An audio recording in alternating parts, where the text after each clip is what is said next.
Here with the 8th head coach of Xavier women's basketball, Melanie Moore. Welcome to Cincinnati. Welcome to Cintas Center at Xavier University. Thank you. I'm excited to be here. So through your career, you've had a chance to play against Xavier, coach against Xavier in some different aspects. Indiana State, at Michigan, of course, at Dayton, when we were in the league together. Talk about that experience and maybe what it helped you attract to Xavier from those experiences coaching against the program. Well, Xavier, it's no secret, they have a rich basketball tradition here, and they've been to 2 Elite Eights. So I was well aware as coaching against them what kind of program they had with that rich winning tradition. So it was a great experience just to play against them 3 different times at 3 different places of my stops. But this place is incredible, and I've been to the Cintas Center before. It's one of the best basketball facilities in the country. So you grew up in Glandorf, Ohio. It's population 1,000. Talk about that experience and how you grew your love for basketball. It was a big family. You played a lot amongst your siblings and cousins and friends. Talk about how you grew your love for basketball. Yeah, so I was probably about 5 years old when I picked up my first basketball. And a lot of my aunts, uncles, cousins, extended family, we were really big into basketball. So at a young age, going to everybody's house, my grandparents' house, we all had an orange ball in our hands, and we were playing, and we had big, huge family games.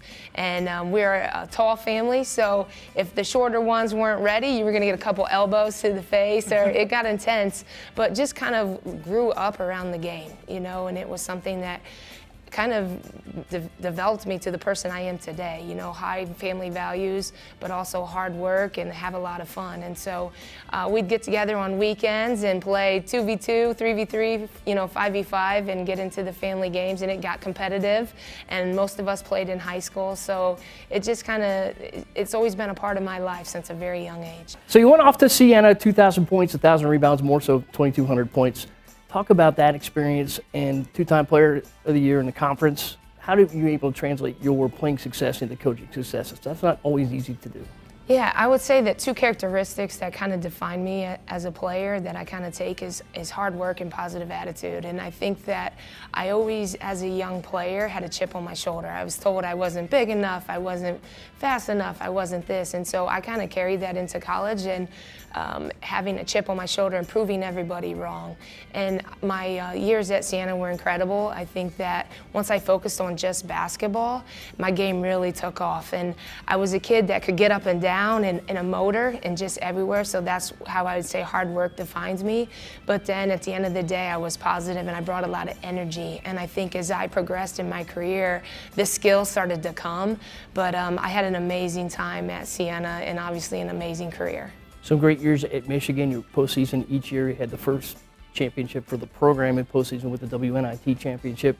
How can that translate over to Xavier, and what do you want your team to play with? What qualities? Yeah, well, win. You know, I think that's something, spending the last 7 years with Kim Barnes-Enrico, I learned a lot, and it prepared me for this moment today. I was involved in all aspects of the program, and from day one, she taught me how to lead and how to win. And it was exciting when we looked back and the amount of talent that we graduated each year, and we still were able to get to postseason, get 20 wins. It's incredible, and as we all know as coaches and people, that don't happen all the time, you know, so I want to bring that winning mentality here to Xavier, and they have the tradition. It's been done before, but getting it back. And how do I do that? I got to go out and find talent, and I got to find a staff that is similar to me with the winning mentality, hard workers, positive energy, and we need to get this thing rolling. Let's talk about your first couple months on the job. What's on the top of the agenda? What do you want to accomplish here in your first couple of days? Yep. Well, 2 things that I think are important is meeting with my current team and meeting with them individually and kind of talking about my goals and vision for this program and where they kind of fit into that, as well as hiring a staff. I need great, talented people around me to get this thing done. So those are 2 things I'm going to tackle actually tonight and tomorrow as we get rolling with the next step. Coach, welcome again, and thanks for joining us here. And Melanie Moore, now on staff here at Xavier University.